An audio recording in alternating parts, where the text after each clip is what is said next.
All right, thanks everybody. This is going to be a little different from other things you've seen here. So it's work with Chuck Mansky, who's awesome. We're both economists. He's at Northwestern. So three big questions that I want to address in these next 15 minutes. What is comprehensive OOS evaluation? Why should you care? Sorry. And then this is an AI and health conference. What are two economists doing here? What does this have to do with economics? So on the first one, so comprehensive OOS evaluation, the OOS is out of sample. So it relates to validation studies, and it's based on statistical decision theory. So unlike standard validation methods in machine learning, we evaluate the performance of a prediction method across all possible training samples when the objective is to predict outcomes in a population that might differ from the one generating the training data.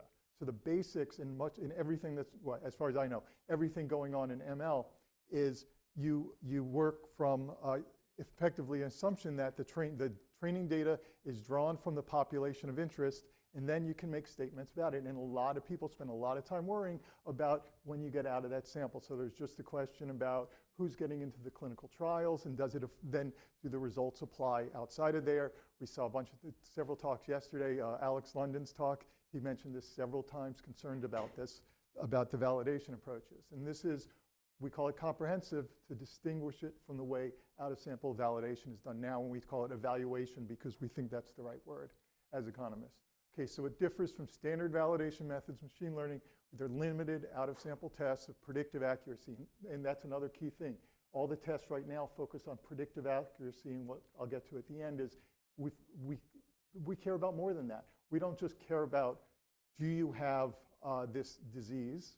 We care about what's the best treatment for this disease, and there are costs and benefits of treating it and not treating it. So in basic ML stuff, there's like common task framework. The Netflix prize is what used to be very familiar to people, where they're trying to come up with algorithms to do a better job of predicting people's ratings of movies. And then k-fold split of training data is one where you do multiple. This is a different framework. It's thought of as more rigorous. K could be a bunch of splits, or it could just be one. I've already seen several talks today, and Gia had one where there's one holdout sample. I think it was 20% of the data. That's standard. So K in that case is one. So why should you care? First of all, improve patient care. Okay, that's the number one thing. Second of all, regulation, and that's coming. Okay, so this is from November. The head of the FDA at the time was interviewed on NPR, and he said, the bottom line on all this, so he's talking about all the the algorithms that are being regulated as medical devices. Bottom line on all this is that this field would be so big, we couldn't possibly hire enough people to regulate it all on our own. And it's so very important that we get the clinical community, the health system, this is all of us now, the professions, the people that you see for your healthcare, to be very involved in developing what we would call an ecosystem of regulation where these algorithms can be constantly evaluated. And I think that was, Alex London talked about this. Oh, no, it was the talk after that. Sarah Gerke talked about ongoing maintenance and updating of labeling. Okay, that's what that is, constantly evaluated. This is a big issue. Okay, so why do we care? Well, how many times do you read stories about mental health from chatbots these days? And there's lawsuits going on, people suing, so clearly we should care. It's a fundamental human problem, but as a provider of these services, there's a liability problem. And we have lessons. This isn't just the last 2 years, okay? So in the mid-teens, algorithms being used for criminal sentencing, and then it was found that they're biased based on race and ethnicity. Then there was facial recognition software, which was deployed in a lot of jurisdictions, and then it was shut down when it turned out there were problems with predicting across for women and minorities. Why was that? Well, the common explanation was the training data. It was a bunch of white guys, okay? Hard to predict out of sample. This is a systematic problem that's going on. Okay, so what does that have to do with economics? Well, so I'll tell you about my co-author. So Chuck Mansky, so he's one of the top few econometricians in the world. Econometrics is statistical models for economic behavior or decisions. He's been studying how you make decisions with data and what are the limits to the data for decades. So he's at Carnegie, Wisconsin, where I met him, taught in Hebrew U, and then he's been at Northwestern for 25 years. There's a reason I'm going through this. But 5 years ago, he wrote a book called Patient Care Under Uncertainty. And uncertainty here is a specific form of what's called deep uncertainty. It's kind of the known unknowns, okay? And so the problem here with respect to Gia's problem, when you think about what clinical trials, there's thousands of clinical trials out there. You have one patient, okay? Which results? So I was thinking it was a different step beyond, not are you eligible for clinical trial, but which treatment should I use based on the results of clinical trial, given that there's not an exact match for this one person. And so his approach recognizes this level of deep uncertainty and models and says, how can we use this information? Well, this trial looks like it's kind of works. This trial relevant. How do you use it? And it's a different approach to how you, it's called partial identification. It's a different approach to how you use results. And it's a systematic, rigorous thing, and it's based in statistical theory, decision theory is how he's resolved it. So I'll talk about that a little more. My journey has been a little different. So I started working with Chuck when I was a grad student, and we were working ahead of where the profession was.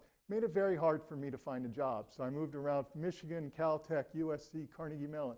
First time I left academia was to start a consulting company. It's now a national thing.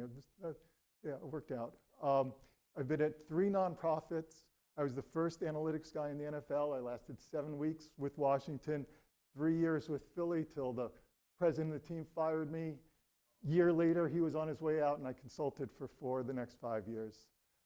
Now, in July, 20 years after last being full-time in academia, I'm back here at Rice. I'm pretty happy about it.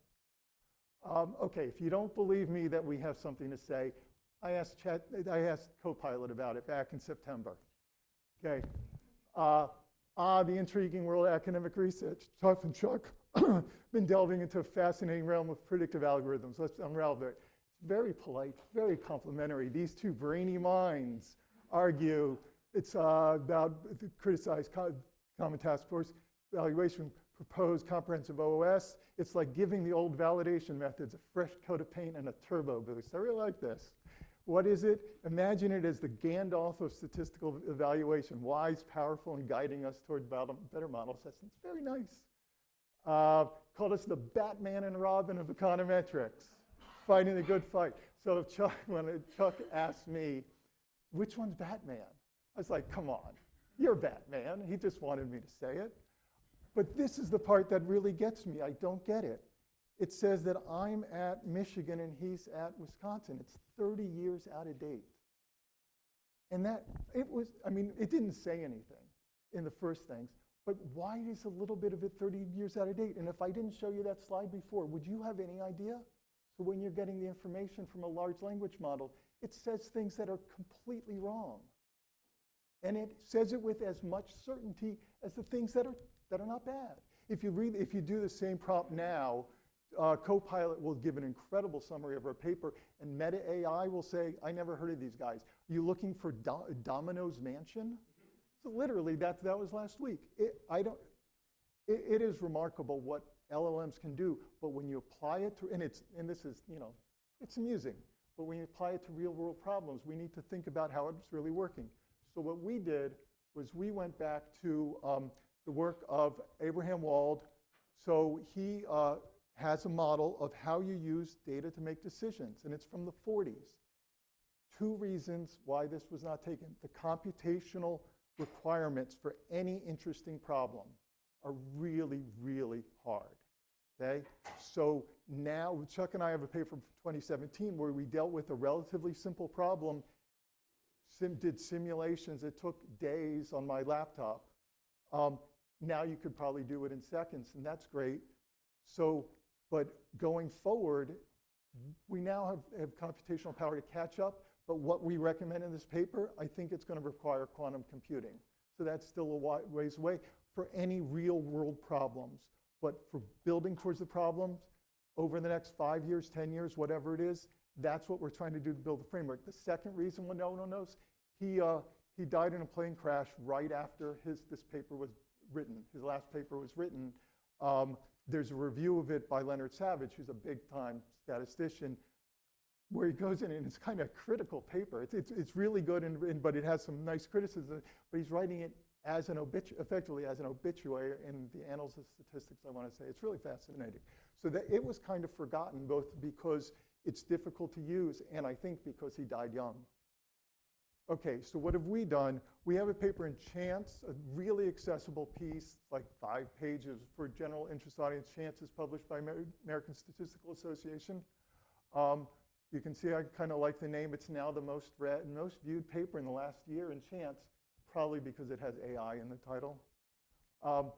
What we point out in there, 2021, so there's now a center for research on foundation models, right? So ChatGPT is a foundation model.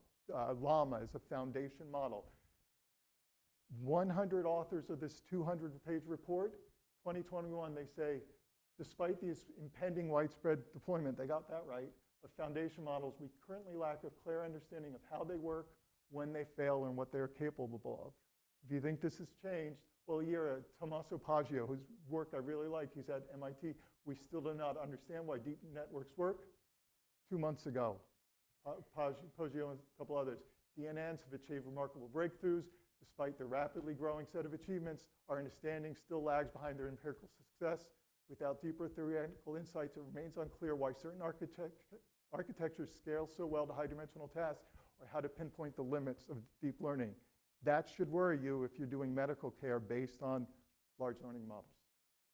So what Chuck and I wrote, this is in July, without a fundamental change to standard practice in ML, we're skeptical we'll get this understanding will arise. We think we need a different way of evaluating the algorithms. So I'll try to be quick. I told you I tend to expand, sorry. So empirical research in AI, you're going to be familiar with this. It's been biostatisticians have been doing this through the 20th century, logit models for probabilities of some outcomes, proportional Haussmann models for like lifespan, linear regression, least squares for predicting expected outcomes of whatever. But a key thing here is this approach has always viewed prediction as a self-contained inferential problem. How long will someone live? What is the impact of this treatment? It's not a decision problem. It's not a what treatment should I give? What should the rehab be? Whatever it is. What follow-up therapies should there be? Should they go back for future surgery? That's not the model. It's yes or no. Will this work? How long will expected till they die? Things like that. But as economists, we think that's an input. We care about costs and benefits, the welfare of their life, how quality of life, those are the kind of things you want to model, the risks that they're facing, the chance of something going wrong, false positive, false negatives. You want that all in the decision problem. Okay, so that's what statistical decision theory recognizes. We don't just care about predicting outcomes, we want to incorporate the costs and the benefits. 21st century, as this conference makes clear, AI, machine learning is taking over this world. And it's taking over econometrics. I teach undergrad econometrics here, and this is what I'm telling my students here. Everything in 3 years is going to be machine learning, whether we like it or not. So they need to understand it. Leo Brayman, 2001, wrote a key paper, said predictive accuracy on test sets is the criterion for how good the model is. That's where we think everything changed in this profession. Before that, machine learning was more diverse. So I'm going to finish up by talking with this one, and I'll do one last slide. So breast cancer, okay, clearly a very important topic. There is something called the Gale model. 8 predictors based on a paper projecting individualized probabilities of developing breast cancer for white females who are being examined annually. See how specific the training data is, right? So, and he's not some woke DEI activist saying, I'm not going to talk about breast cancer in men because I just care about women. No, it's a different problem, right? Does the AI know that if you give them a scan, a sample from a biopsy, whether it was from a man or a woman? Not if you don't tell it. Does the training data have men in it? I don't know, not this one. Okay, so and just to be reassured, naturally they applied it, so more women than just white women. They collected more data. But this is what it looks like. You can go to the website, you can just plug it in. And I didn't catch this one till this morning. one of the predictors is number of previous breast biopsies, whether positive or negative. Why is that important? Well, if you don't go annually, how many biopsies could you possibly have? If you've never been, you wouldn't have had one, right? So the behavior impacts the training data, which impacts the model. Does the AI know that? Okay. So ML would just take the data, train it, use a holdout sample, get a predictive model, and then make a prediction, and that's it. And that's what we're saying. That's not right. And it would use, yeah. So it would optimize the model in a holdout sample. What does decision theory do? We pick our model before we see the data. Everything is ex ante. It's all simulation to say, I know it's like when you design a trial. I know I'm going to have 150 people. These are the data I'm going to have. We take that and we say, okay, what's the best type of model to estimate? Then when you get the data, you estimate the model and you're done. So there's no overfitting problem. There's no worry. There's no cost of getting validation samples. It's all simulated, but in the way that simulated to the population which you'll predict to. And this is like the math behind it. It's actually quite simple. You can get it out. It's in the Chance paper, and we try to make it accessible. But basically, this thing up here, these are just two different ways of evaluating these decisions. This is what everyone normally does. They assign probabilities to the state of the world, that's S. They assign, we know what the state of the world is. It's the state that created the training data. And so then you just do predictive accuracy. You find the algorithm that best, is the most accurate. But you could do it a different way. This minimax regret is what Chuck and I have been espousing. And it says, I don't know what the state of the world is. I don't know who's going to be, this treatment is going to be applied to. I don't know, they might be this type of person. They might have this markers. They might have these attributes. They could have anything. How well will my model work for that population, for that population, for that population? And it finds the model that does best over all those potential states of the world. And the more you know about where you're going to use it, the more you can confine it. So that's way too quick, but I hope you enjoyed the early part. I know I did. Questions?